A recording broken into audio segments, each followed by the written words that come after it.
Maaasahan sa balita at serbisyo publiko ang himpilan ng RMN Network sa Mega Manila.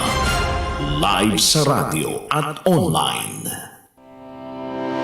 Narito na ang isang programa para sa mga nag-iisip ng sariling negosyo o gustong matuto ng mga konsepto ng negosyo. Makinig sa Business Na! Matuto at isagawa! Magandang buhay at magandang kinabukasan. This is Renalyn Tan Castillejos. I'll be one of your hosts. I'm Professor Lea Makatangay. Business Na! Business Na! Matuto at isagawa ang Business Na. Hatid ng DCYF, St. Lucian College, Pampanga at ng DZXL 558 RMN Manila. Business Na! Matuto at isagawa!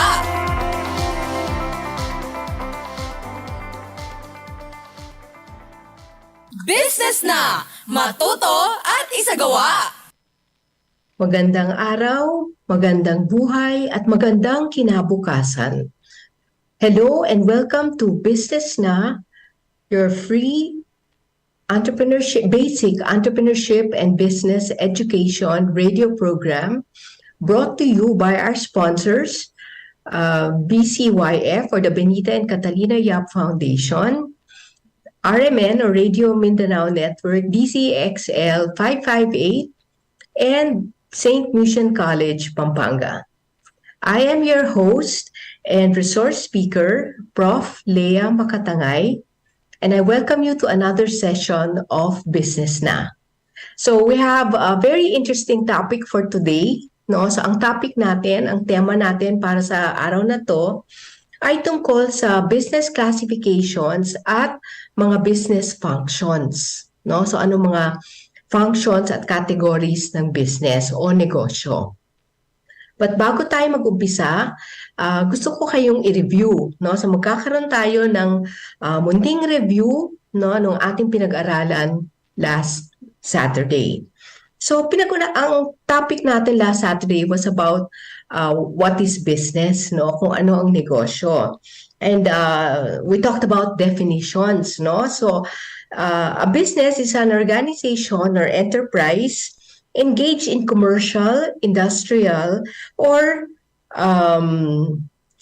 professional activities, no? It can be an occupation, it can be a profession, or it can be a trade. No? So, ito ay mga gawaing nakakalikha at nakakabenta ng kalakal o serbisyo na tumutugon sa pangangailangan ng mga tao. So, anumang gawaing pang-ekonomiya na may layuning kumita o tumubo ay pwedeng i-consider, no, na negosyo o business. Of course, kailangan sana legal, no? Dapat legal at within the law, no? So, pero pang-ekonomiya, no? In other words, to be able to earn a profit. No? Kasi kung ang layunin is not to earn a profit, then perhaps it's something else, no? Hindi siya business. Pwede siyang a charitable institution or an NGO, non-government organization, no, or non-profit organization. Pero pag sinasabi nating organisasyon para tumubo, no, o magkaroon ng kita, then that's a business organization. Pinag-usapan rin natin tungkol sa mission, vision, values, at ang tinatawag nating tagline o mantra. No? So, yung mission muna. So, yung mission, this is the reason for being. The reason for being or the purpose ng business. No? Bakit ka ba nagbi-business? No? Ano ba ang purpose? No? Ang objective ng business mo? Ano ba ang ginagawa mo sa iyong business? So, yan ay kinakapture o sinusulat sa isa o dalawang linya, maikli lang, pero nakasynthesize, no? Nakakondense kung ano ang mission ng business mo. Next is vision. Ang vision, parati nakatingin sa future. Kasi that's what you want to do in the future. Anong gusto mong ma-accomplish? Ano ang goals? No? Usually, these are big goals, no? Audacious, daring goals that you want to accomplish in the future. Ano yung direksyon ng negosyo mo? Anong patutunguhan ng business mo? And then we also have values, no? So yung values, anong importante para sa negosyo mo at yung mga kasosyo sa negosyo, no?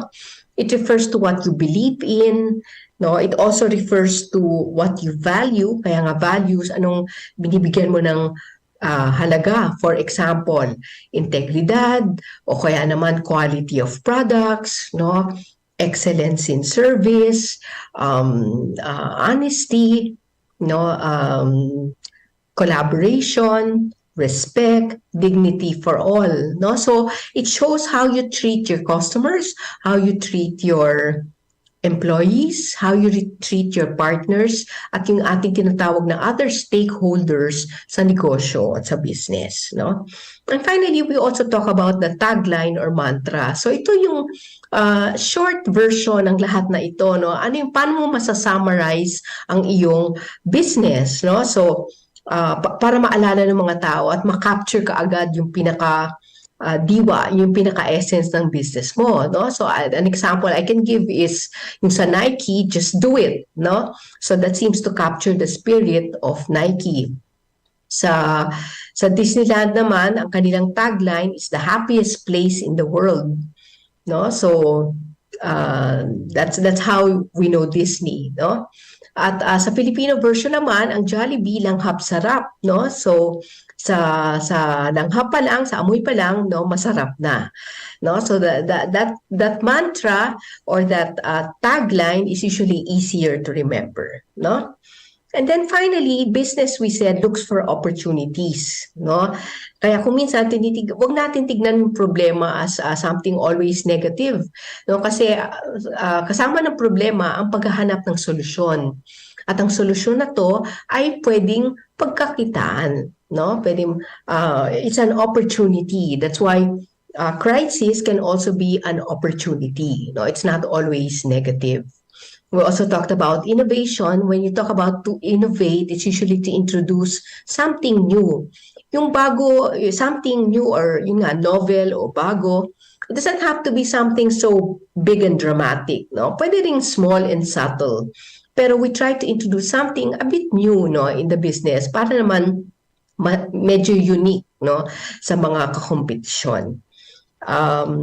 So with that, no, we summarize, no, innovation also. To innovate as translating an idea or an invention into a good or service that has commercial value. So yung idea pa lang, no, kung na itra-translate natin sa isang produkto or serbisyo na pwedeng pagkakitaan, then that is innovation.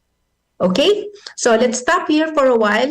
Let's have a break, and then we'll resume after a few minutes. Business na! Matuto at isagawa!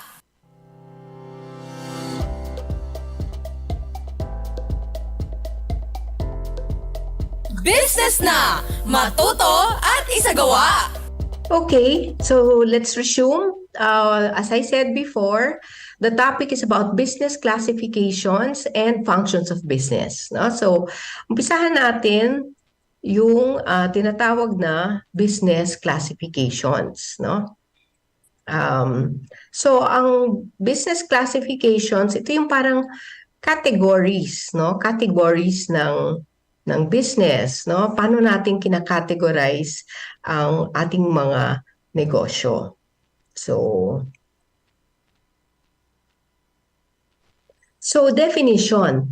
Business classification involves grouping businesses into different sectors based on the activities conducted by the business, no? So maraming klaseng negosyo, no? Maraming businesses, pero tingnan natin paano categorize, no? Paano ginugrupo, no, into the sectors or different sectors based on the activities na ginagawa sa mga negosyong ito. So, umpisahan natin sa manufacturing, no? Ang manufacturing ay ang paggawa no, o paglikha ng mga goods, no? At ang mga goods na to, usually they are tangible, no? Pwedeng hawakan, makita, no? Tangible meaning it can be captured by our senses, no? We can weigh it, no?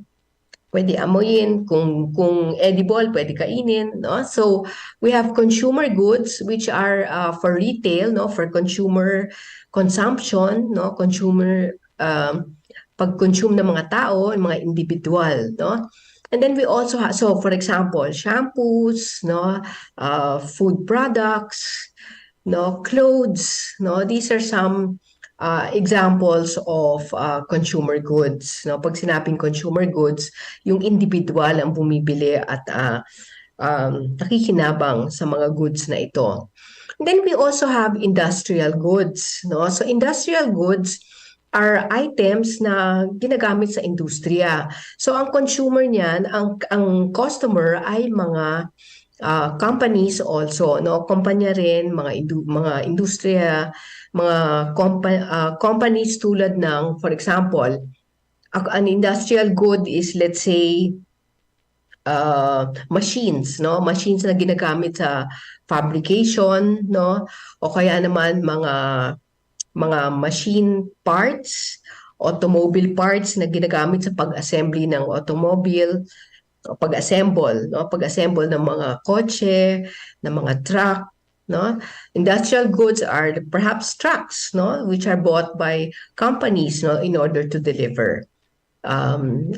Some examples of industrial goods are steel, no? So ang pagbili ng paggawa ng bakal, no? Na binibili naman ng mga kumpanya na gumagawa ng mga buildings, na construction companies that make houses and buildings and make use of these steel bars, no? So yan ang manufacturing. Another category or classification is real estate, financing, investment, and insurance, no? So ito ang financing of personal, industrial, anticipated, and unexpected needs. No, so real estate, most people all people need a place to live, no? So real estate refers to the land, no, property, as well as houses, condominiums, office space, and so on, no? Financing, no, if we can look at banks here, no, that provide loans, no, for financing of businesses as well as personal loans, no, for personal needs. For example, a family needs a house, o kaya naman para sa edukasyon ng mga bata to set aside some money para sa tuition sa ilang taon na mag-aaral, then we also look at that kind of financing, no? Insurance, no? So insurance companies that insure for health, for life, and also for insurance of property, no? Houses, cars, and so on. And then we also talk of another sector, transportation, communication, and storage, no? So movement of goods and people. The movement of people, so for example, in transportation, yung car, yung buses, so a bus company, for example, is in transportation. You know, or for example, rental of vans, rental of cars, no? Or the business of Grab, yung Grab transports people, but it also transports goods, right? For delivery, movement of goods, or if you want something picked up, no, or delivered, no. So you can rely on Grab. You can rely also for parcels, yung mga FedEx, DHL. These are, and then communication, interconnectivity, no. So transmission of messages, so yung mga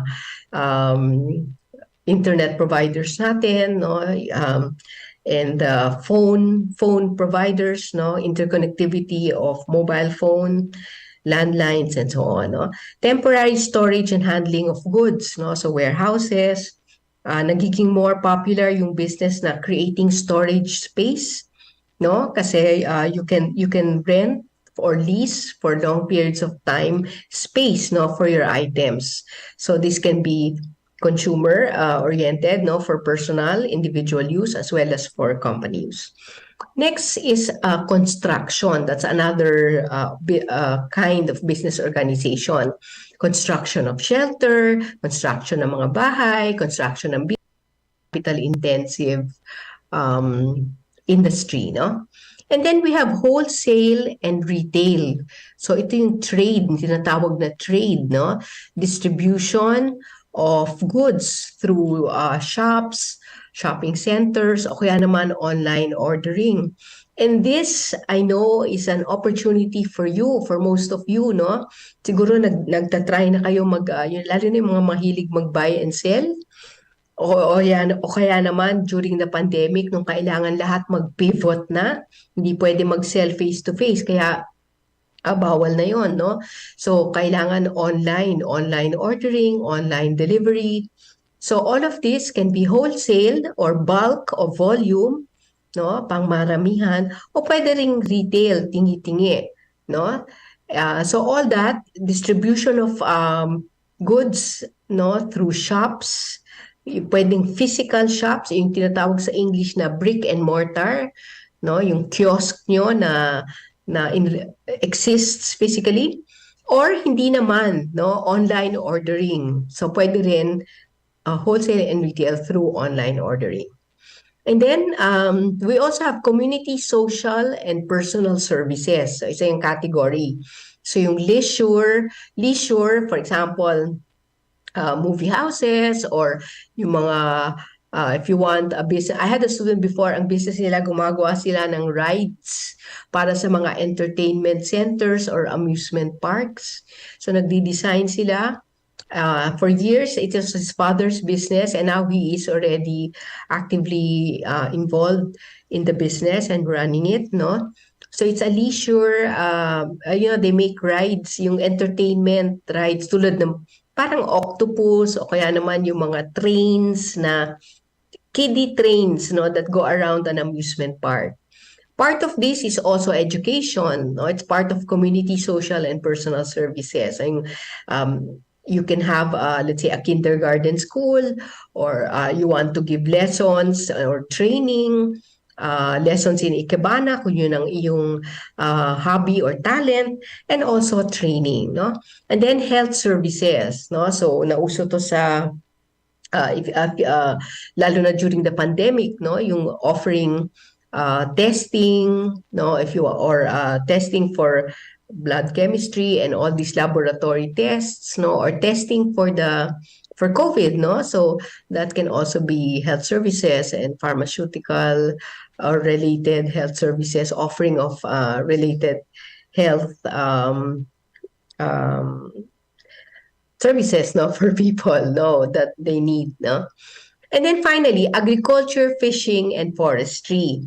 So raw materials for consumer and industrial goods, no. So yung student ko noon, sinosource niya ang kanyang bangus, no, sa Sual, Pangasinan. Tapos ang raw materials ay bangus, no, milk fish.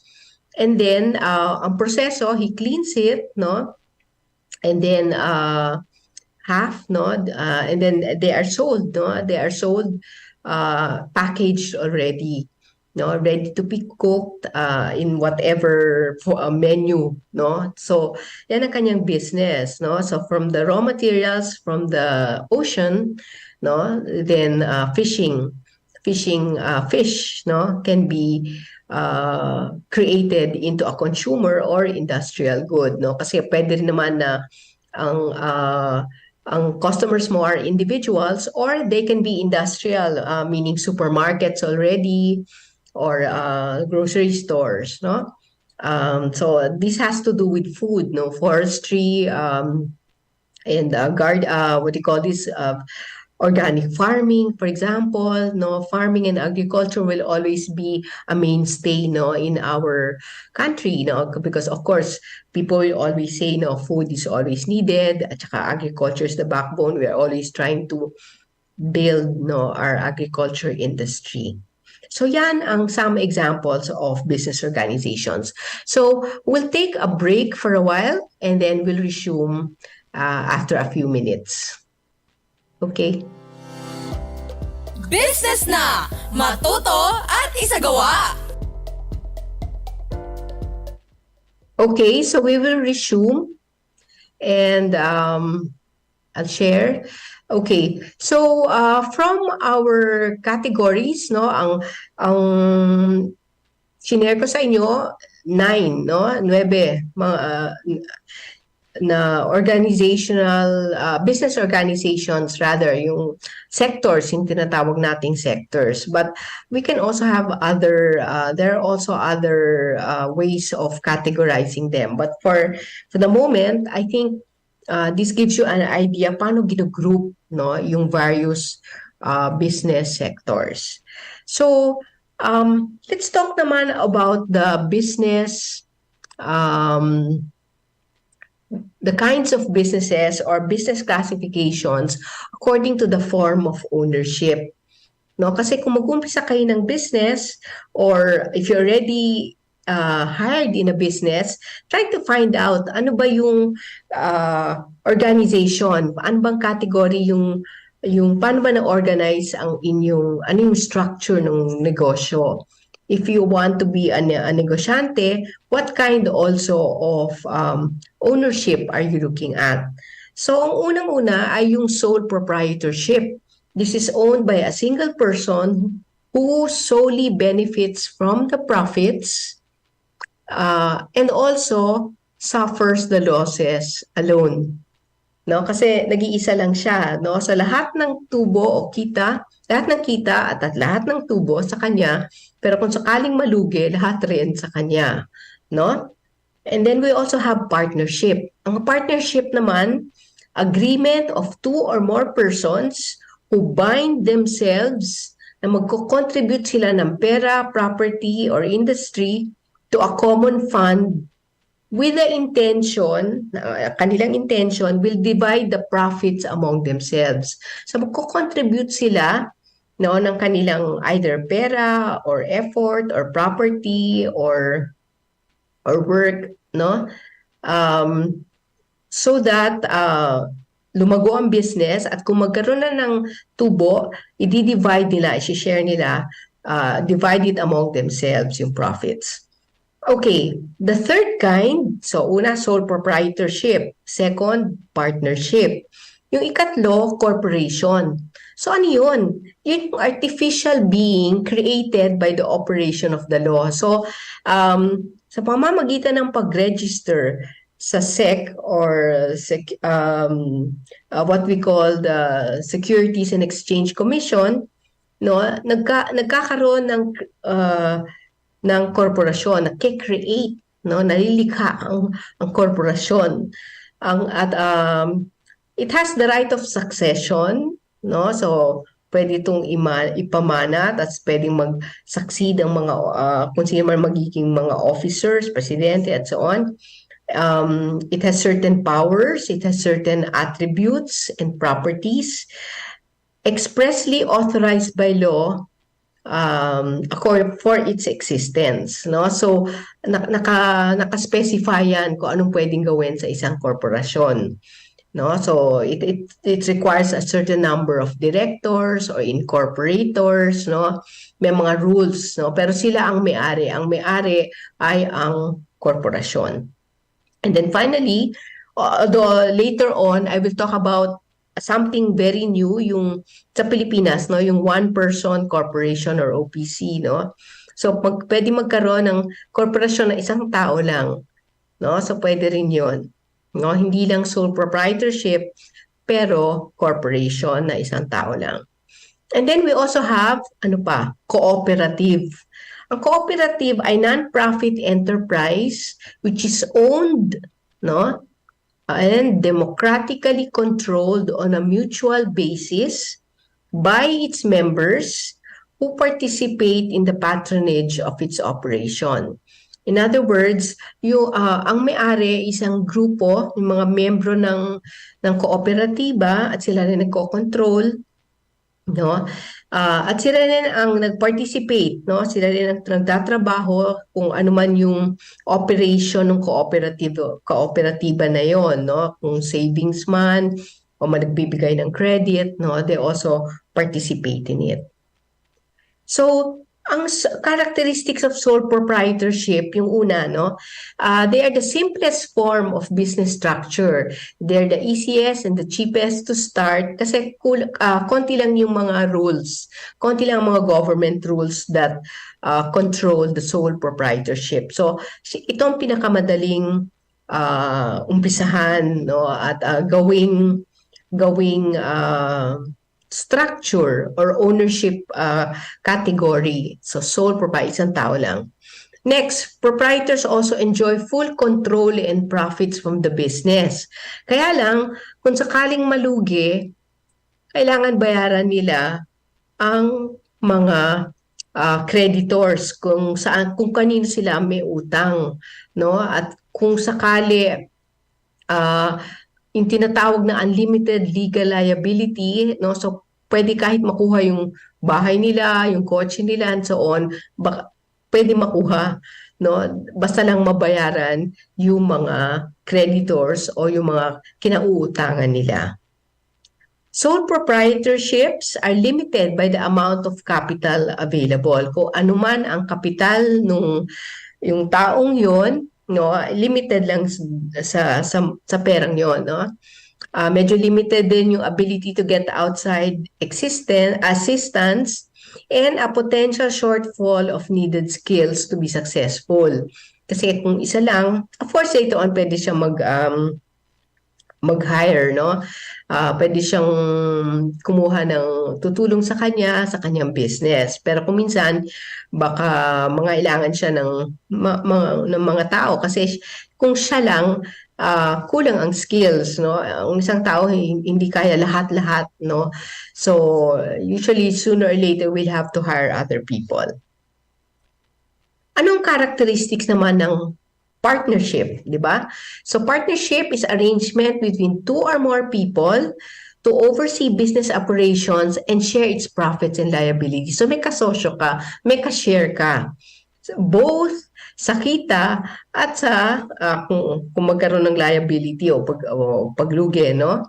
In a general partnership company, all the members share both profits and liabilities, no?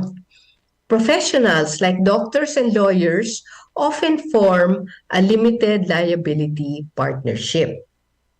Okay? So, yan ang example. O kaya accountants. I will give you as an example of a partnership. Yung SGV, yung Sisip Gores Velayo, which is the very well-known and among the largest auditing firms in the country. It's a partnership, no? Formed by accountants, no? Accountants, and those, they're called partners, yung accountants. Tapos yung mga partners na hindi accountants, they are called principals, no? There may be tax benefits to a partnership compared to a corporation. So, baka mas beneficial ang tax rule sa partnership kaysa sa corporation. At tas yung characteristics naman ng corporation, it is a legal personality distinct from incorporators and shareholders. So yung nag-incorporate, yun yung mga taong nag-umpisa ng corporation. Tapos yung mga shareholders, sila yung bumibili ng shares o stocks ng korporasyon. Kung magde-declare sila ng shares or stocks, it's like buying ownership a little bit of the corporation. Yan pag sinasabing bumibili ng stocks, no? Pero yung korporasyon, separate siya, legal entity siya, no? Ownership is held by various natural or juridical persons through the purchase of shares of capital stock. So, pwede kang maging co-owner ng Jollibee, no? Kung bumili ka ng mga stocks nito, no? So you have depending on what you buy, then you will have several hundreds or depending on the amount that you can put or thousands, no, of shares, no? So part owner ka.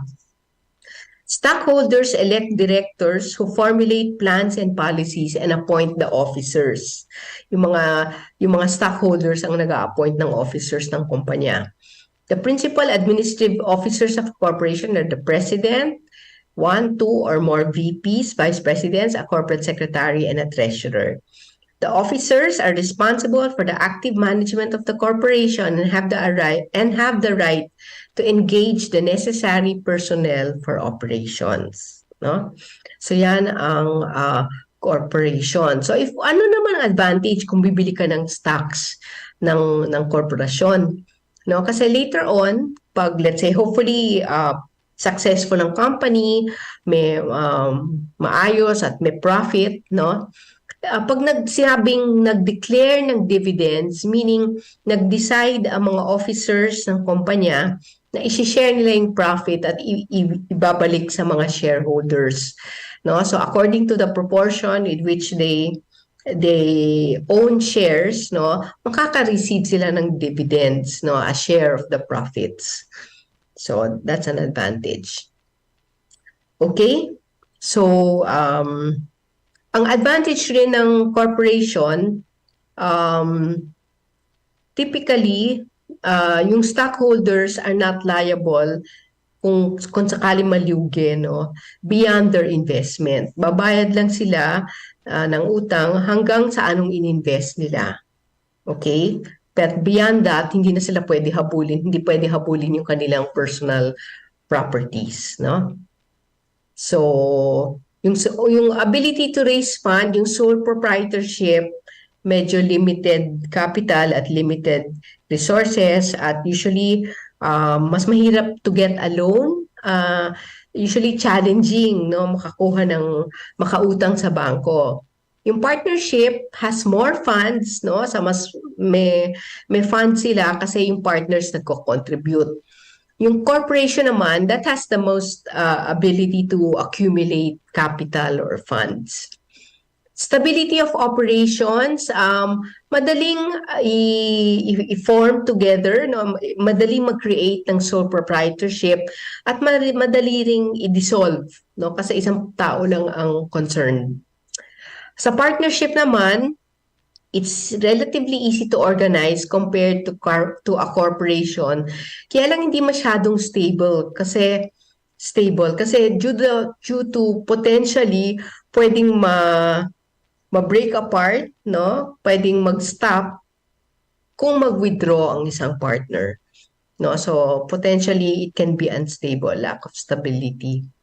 Yung corporation naman, it's relatively difficult to organize kasi may mga, kuminsan maraming government requirements, pero it has greater stability of existence at mas madaling i-liquidate yung investment, no?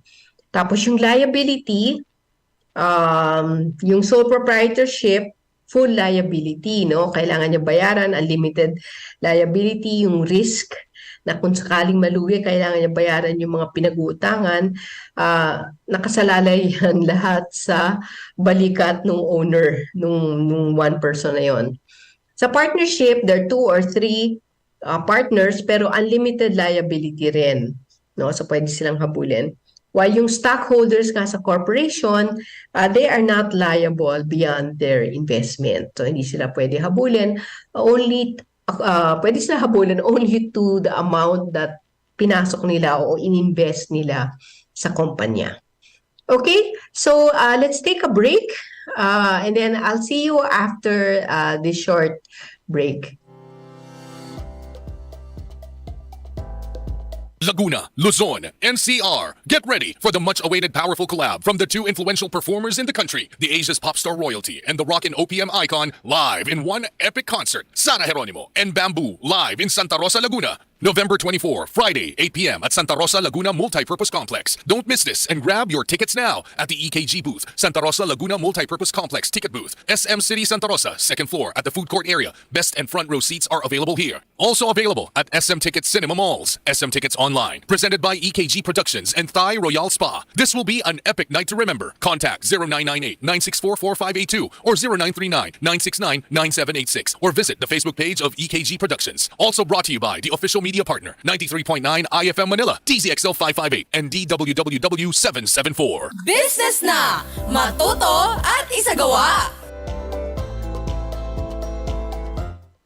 Okay, welcome back. And let's resume our lesson, no? Our session for today.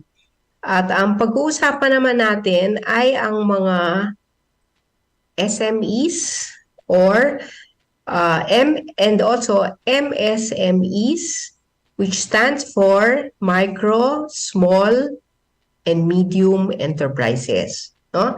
So I'm sure narinig nyo na yun, yung mga narinig nyo na pinag-uusapan ng mga MSMEs at siguro alam mo nyo na rin kung ano yung what the letters stand for, no? But let's just review a bit, no, kung ano yung micro, small, at medium. Yung micro means yung total assets including land assets 3 million or less, no? Kaya micro siya, tsaka yung number of employees, no, yung empleyado niya from 1 to 9 employees lang. Micro yon.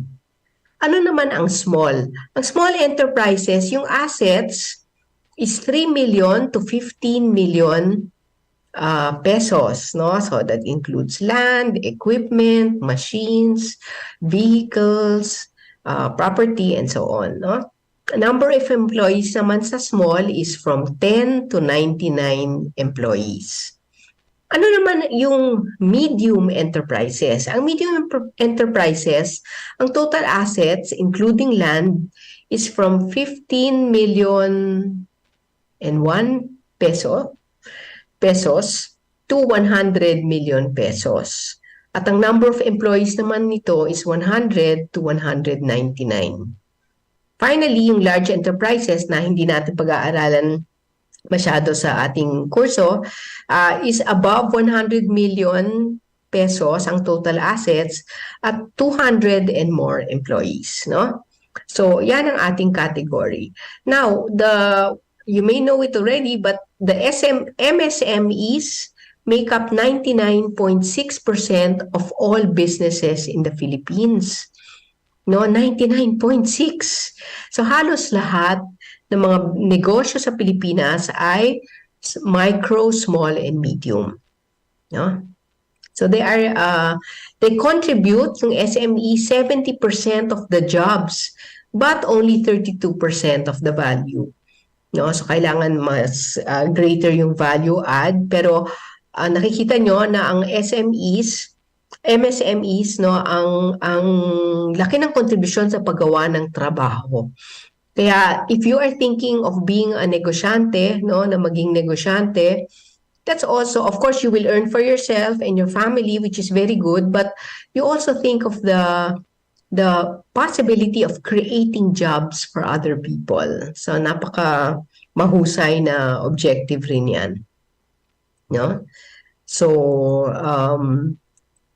we need a vibrant MSME sector, no? Kaya narinig nyo, at saka yan rin yung purpose ng ating kurso, ng ating business na radio program, no? Para encourage kayo na magkaroon ng negosyo either as a sideline o gig o racket, no? Or as a full-blown business, no? A full-time business. Pwede pag-umpisa na sideline o gig o racket. Pero later on, sana, no? Hopefully with work and the guidance and mentoring and the effort and the capital, then umunlad siya, lumaki, mag-grow, maging full-time business. No?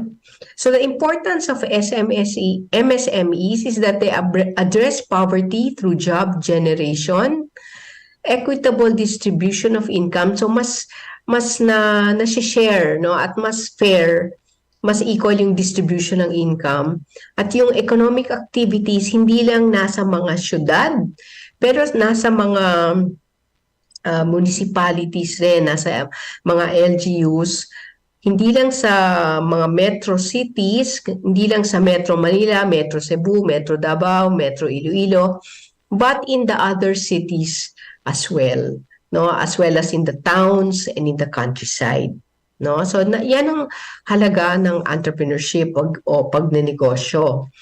Provides broad-based sources of growth at mas-stimulate yung entrepreneurial skills, no? Yung skills na we'll talk about that later, no? Ano yung mga skills ng entrepreneur, ng negosyante? No, the skills and abilities, the traits, the characteristics and talents, no? Yung mga negosyante na maliliit, pwede maging suppliers at providers ng support services ng malalaking enterprises. So for example, merong assembly plant ng Toyota or whatever car company, no? Yung mga so malaki ang Toyota. So yung maliliit na companies, pwede magkaroon ng, they can provide, they can be suppliers, they can provide supply. So may kumpanya na ang ginagawa lang nila, gears, no? O kaya naman, makina, na? O kaya naman, seats, o kaya naman yung mga glass windows, o kaya naman yung mga levers ng windows at doors, no? O kaya another corporation, gumagawa lang pinto lang o kaya bubong lang, no? So that's a business already by itself, no? And they can survive by providing the larger enterprises or companies, no? At alam natin na mga malalaking kumpanya ay parati naman nag-uumpisa usually sa maliit, no? So importansya rin yan ng SMEs, no? They play an important role and a significant role kasi yung mga maliliit na MSMEs, sila yung parang incubator. Kung ang baby na premature, pag when he's born premature, he's placed muna in incubator, where he's given special attention and medicine and care para lumakas at later on to grow on to a full-term baby and adult, no? So ganun din sa MSMEs, no? We have to take care of our MSMEs para lumago sila at later on be more established companies, no? That have a great role in the economic and social development of our country, no? What else? So we push the economy from the bottom, meaning from the MSMEs. Kasi parang pyramid yan eh. Mas malaki yung nasa ilalim, yung mga MSMEs, kaysa yung mga large na nasa top. So kailangan i-push natin yung mga nasa ilalim, bigyan ng atensyon, bigyan ng support, no? Provide capital, if possible, training, a lot of training, mentoring, coaching, no, so that we are pushing the economy from the bottom to the top, no, and from the base, we push from the base, no, we don't just push from the top, but we also push from the base, and yun ang mga MSMEs. Okay, so we'll take a break again. And then I'll see you for our last session, last part of our session for today. So just a while. Business na! Matuto at isagawa! All right, so welcome back. And what we'll have now is an introduction to functions of business, no? Hindi natin matatapos ang buong tema na to or topic na to, but it's like an appetizer, no? O tinatawag na starters kung minsan, no? It's like an introduction to this topic. Build ng income. Yung core businesses, sila ang nagbi-bring in ng revenue o kita, no, sa kumpanya o sa business o negosyante, no? The production of final goods or services intended for the markets. Okay? So, sa mga business functions, maraming business functions, but we have three. Kailangan nyo maalala to kasi they have to be present. These three have to be present in all business organizations, no? And those three business functions, you can call them FOM, finance, operations, and marketing. So yun yung core. But we also have, actually we have several. We have more than three. I just mentioned some of them, no? Yung administrative function, yung transportation and distribution service function, and then finance function, human resources function, and then we have the ICT function or information and communication technology function. So napaka-importante yan, no? ICT deals with communication. You know naman how digital, we are moving towards greater digitalization, no? Na we are able to carry out business processes through our digital capabilities, no? Kaya napaka-importante to be digitally literate, no? Alam natin how to, of course, how to work on a computer, and then how to use the interconnectivity, how to work in the internet, yung interconnectivity apps, platforms, yung tinatawag na gano'n, no? So, that's a function, no? Pag sinabing human resources, yung sinabi ko kanina, that deals with people, how to handle people, how to maximize, no, them, so that they're able to contribute for the betterment of the company, pero sila rin ay masaya at they are remunerated fairly, and they are also taken care of, no? So, ang pinaka-importanting resource ay always the human resources, no? And sometimes also the most difficult to handle, no? And then we have the marketing function, as you know, how to bring the product to the market, to the clients, no? So we'll talk about that more, no? But marketing talks about promoting the product, selling it, creating relationships with various stakeholders, but especially the clients and the distributors and those in the supply chain, no? In the value chain. Sales function, very much related to marketing, no? So it's all about sales and getting the product to the customer, no? Production or operations function, very important sa FOM. It's one of the three core functions, no? So it involves making the product or making the service, no? The operations that are involved in creating the product and delivering the service, no?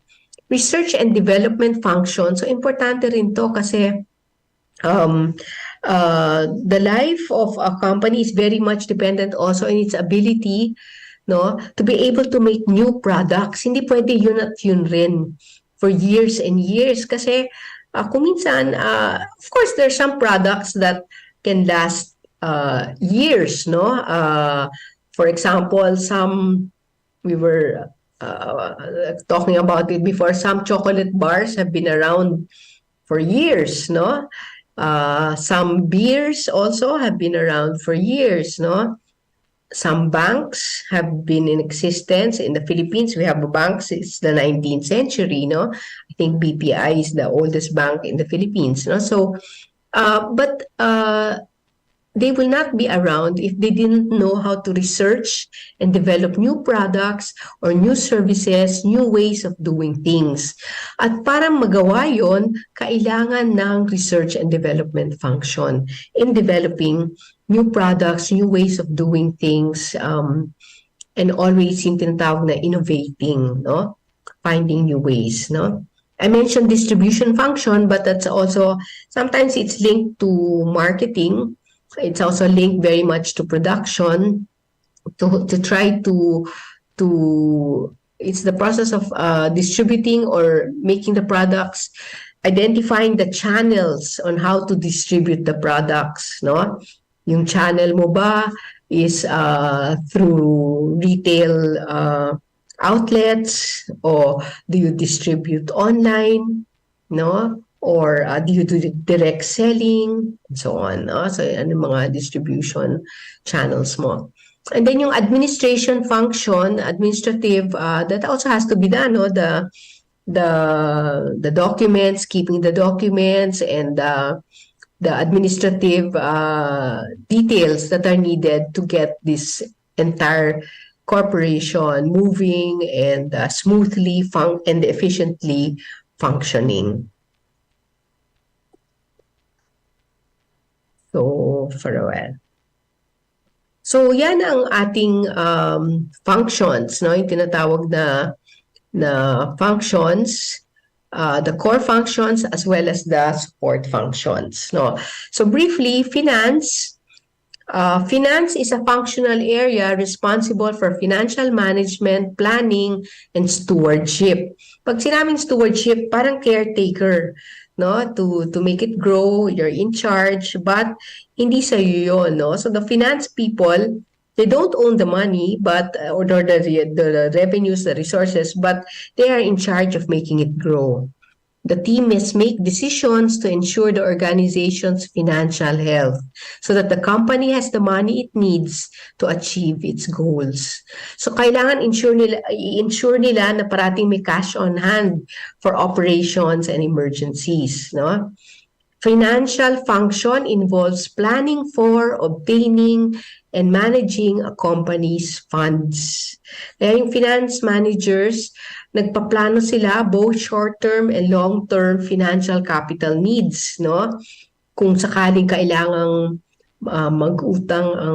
umutang ang isang kumpanya, pinag-aaralan nila kung ano yung possible consequences, no, ano yung impact sa financial well-being, paano nila babayaran ulit, no, paano nila mababayaran yung utang na yon, and how it can result into greater growth of the company. So, other topics na pag-uusapan natin later in the future, sources of funding, saan ba kumukuha ng funding, costing, pricing, break-even, basics of accounting, basics of financial statements, and others. Ano pa? Core, just before I'll just tackle the three main, no? Yung three core, no? So yung marketing refers to the activities a company takes to promote the buying or selling of a product or service. So it includes, siguro naririnig nyo na to, yung advertising, delivering products. Kung minsan selling is a part of marketing, no? And other selling products to consumers and other businesses. Marketing as a discipline involves all the actions a company does to draw in customers and maintain relationships with them. Kaya yung networking with past or potential clients is part of the work. They try to, this is the area of business that involves processes that try to identify and satisfy yung customer requirements. So, gumagawa silang market analysis, customer relationship management, product development, importante yan, no? Yung mga bagong flavors, no? Yung Carmen's Best, no? Na ice cream, they have new products and variants and messages and flavors, no? So you can see napaka-dynamic, no? Nung kanilang product development. Advertising, sales, product design, no? So pag-uusapan natin yung marketing strategies, planning, segmentation, positioning, kung naririnig nyo na to, yung 4Ps, kung minsan 5Ps or 6Ps of marketing and the marketing mix. And finally, to end, we talk about operations. Ito yung functional area that's responsible sa pag-convert ng inputs into outputs. So yung inputs might be yung mga design, yung raw materials, yung work orders, at ang outputs, yun na yung produkto at mga services that your organization or yung mga your negosyo will provide sa mga customers mo. Now, in addition to production, pinag-uusapan natin yung supply chain. Ano yung supply chain? Yun, ini-include natin yung kumpanya, tapos yung kanyang supplier, no, ng mga raw materials, tapos yung supplier ng supplier niya. Tapos on the other side naman, yung kanyang distributor, yung kanyang retailer, hanggang sa kanyang customer. So, nakita nyo parang chain yun, no? From the supplier hanggang sa customer, final or ultimate or end user customer. So, anything, all the operations involved, no, that helps you produce and deliver your product or service, no? But most initiatives or operations will involve your systems, your processes, your technologies, and your personnel. So these four main areas will keep your business running smoothly and allow you to generate income. Okay? So yan ang ating session for today. So it was about business classifications and an introduction to the business functions, no? So I hope you learned everything, and if you want to get a certificate, pakilagda ang inyong real full name sa comment section sa FB page ng business na, yung community account o community page ng business na, or ang FB page ng BCYF or Benita at Catalina Yap Foundation. All right, so with that, I want to thank you, and thank you for listening. I hope you learned a lot today. So muli, magandang araw, magandang buhay, at magandang kinabukasan. Until next week, this is Prof. Dea Makatangay telling you, let's do it with business na. Okay, bye-bye. Matuto at isagawa.